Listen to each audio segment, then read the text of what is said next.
This Thursday marks 3 full months since the deadly gas explosions in the Merrimack Valley. For people forced out of their homes, it's going to be a long time before life returns to normal. Each day is a roller coaster of uncertainty, sadness, and anger. Tonight, we introduce you to Dean and Mona Thornhill, whom we'll be following throughout the next year. They're channeling their frustration into a lawsuit against Columbia Gas as they face the long road back to their North Andover home. 42 years of memories now relegated to a dumpster.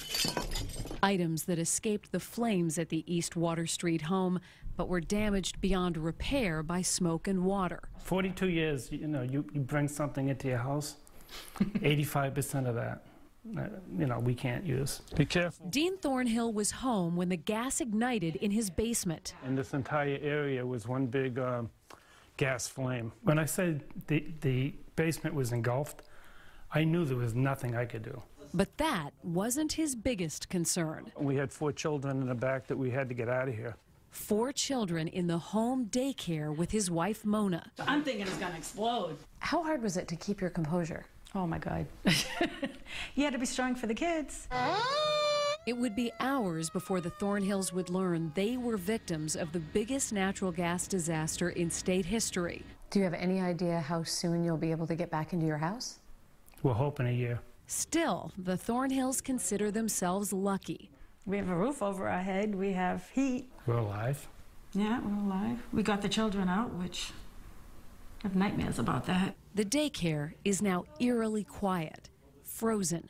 Their daughter-in-law, who owns it, now has no income, and the dominoes keep falling. 6 families, because we'll get 3 sets of siblings. And they're all displaced now. No daycare. They say Columbia Gas replaced the lines on their street last year, but never installed the high-pressure valve that would have saved their home.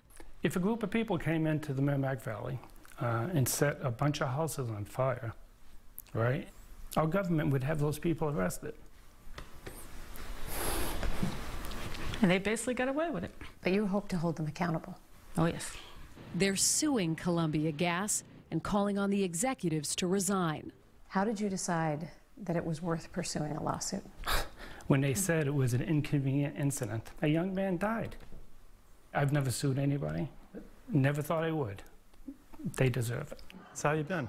The daycare families now have to settle for brief reunions, like Abby's 4th birthday. Dean and Mona are amazing. Amazing, amazing people that were watching their house burn down, yet acting like nothing was happening so that the kids didn't panic. Abby's idea. We were superheroes for getting her out of the school with the smoke in it.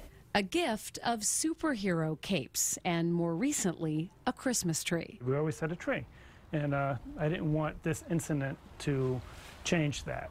A symbol of normalcy when their lives feel upside down. It's always there. It's always in the back of your mind. No matter what you're doing, you think about it. You dream about it. You wake up in the morning, that's the first thing on your mind. Well, the Thornhills tell me they have not yet heard from Columbia Gas, not even an apology. We do have some good news tonight. They were able to salvage some of their family Christmas ornaments for that tree, and the demolition on the inside of their home, that could begin as early as this week. And that really has to start moving for them to get into a new home. And Right. You can see the range of emotions. In 1 second, you see him almost crying, and then so angry at the gas company, and for good reason. And so grateful to see those kids from the daycare, and the thought that once they're able to open that again with their daughter-in-law, those families will come back. Great story. Can't wait to see an update on how they're doing. Thanks.